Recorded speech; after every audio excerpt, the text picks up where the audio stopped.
This year, the youngest voters of that referendum are turning 67. I hope they will soon be able to return to the ballot box, perhaps with their children and grandchildren, and again make history. A set of rules and of itself articulate such a sense of self when there are still great unanswered questions in our midst. How do we share this land, and on what terms? How adequate are our national laws and symbols to express our history and our hopes for the future? We must never feel guilt for the things already done in this nation's history, but we can and must feel responsibility for the things that remain undone. No gesture speaks more deeply to the healing of our nation's fabric than amending our nation's founding charter.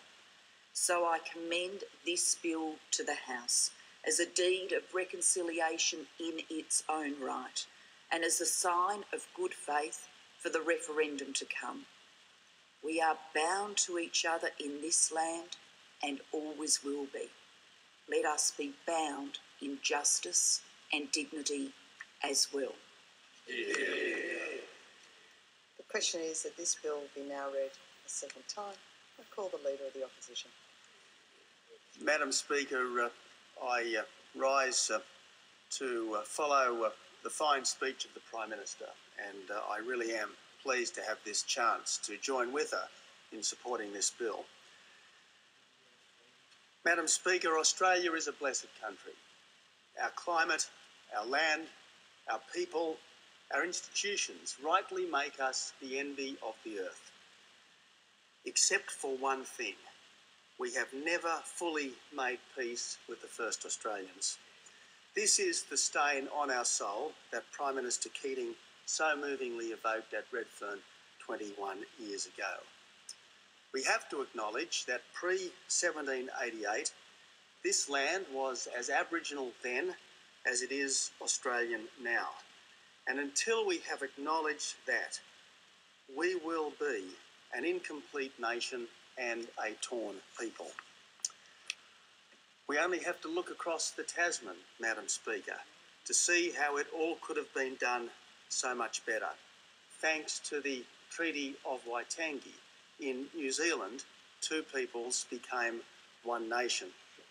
So our challenge is to do now, in these times, what should have been done 200 or 100 years ago, to acknowledge Aboriginal people in our country's foundation document. In short, we need to atone for the omissions and for the hardness of heart of our forebears to enable us all to embrace the future as a united people. Let us acknowledge, Madam Speaker, that there have already been two big milestones on our national journey to healing: the 1967 referendum and the national apology, the 5th anniversary of which we mark today. So, Madam Speaker, I want to acknowledge and honour all the people who have brought us thus far. I acknowledge Harold Holt and Gough Whitlam, who sponsored the 67 referendum. I honour Kevin Rudd and Brendan Nelson, who together made the national apology. I acknowledge my predecessor as coalition leader, Prime Minister John Howard, who first sought to acknowledge Indigenous people in a 1999 referendum bid.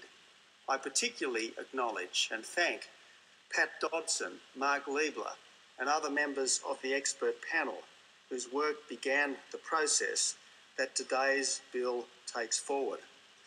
And I also honour the Prime Minister. So often in this place we are antagonists. Today, on this matter, we are partners and collaborators. Most of all, Madam Speaker, I honour the millions of Indigenous people, living and dead, who have loved this country yet maintained their identity, and who now ask only that their existence be recognised and their contributions be acknowledged. I particularly honour their representative in this Parliament, my friend and my colleague Ken Wyatt, the member for Hasluck. Madam Speaker, there is much hard work to be done. It will, as the Prime Minister candidly admitted, be a challenge to find a form of recognition which satisfies reasonable people as being fair to all.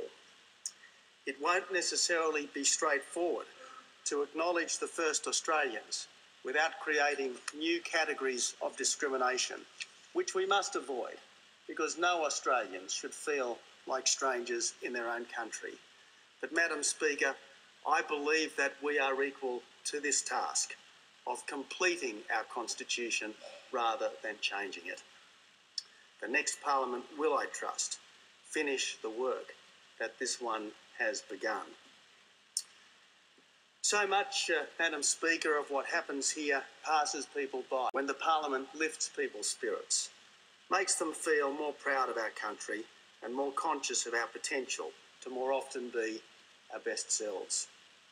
As the Prime Minister said, we shouldn't feel guilty about our past, but we should be determined to rise above that which now makes us embarrassed. We have that chance. Let us grasp it. Yeah.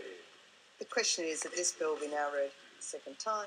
I call the Minister for Families, Community Service and Indigenous Affairs. Thank you very much, Speaker. It is an honour to be commending this bill to the House today, and I thank everyone who's contributed to the debate, particularly the Prime Minister and the Leader of the Opposition. 5 years ago, we all wept a new conversation to progress the work that still needs to be done towards a successful referendum to recognise Aboriginal and Torres Strait Islander peoples in our Constitution. We appointed an expert panel made up of respected and accomplished individuals, including Aboriginal and Torres Strait Islander and community leaders.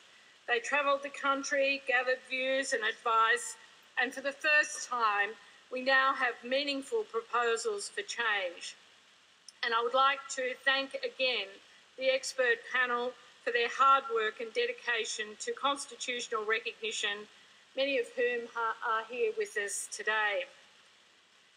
Today, this House takes up that work with an act of recognition acknowledging the unique and special place of Aboriginal and Torres Strait Islander peoples as the first peoples of our nation. And with support across the Parliament for this act of recognition, we do not intend the Act to be a substitute for constitutional reform. To maintain momentum towards a successful referendum, a sunset provision in the bill limits the effect of the Act to 2 years. We expect this will also provide an impetus for a future Parliament to assess how the campaign for change is travelling and the appropriate timing for a successful referendum. The bill also provides for a review to consider and advise a future Parliament on proposals to submit to a referendum, taking into account the valuable work that's been done by the expert panel. We know that legislation is not the appropriate forum to make all the changes we want to see. These changes must ultimately be in our nation's foundation document. On this important day, I make it clear that this government is committed to recognising Aboriginal and Torres Strait Islander peoples in the Australian Constitution.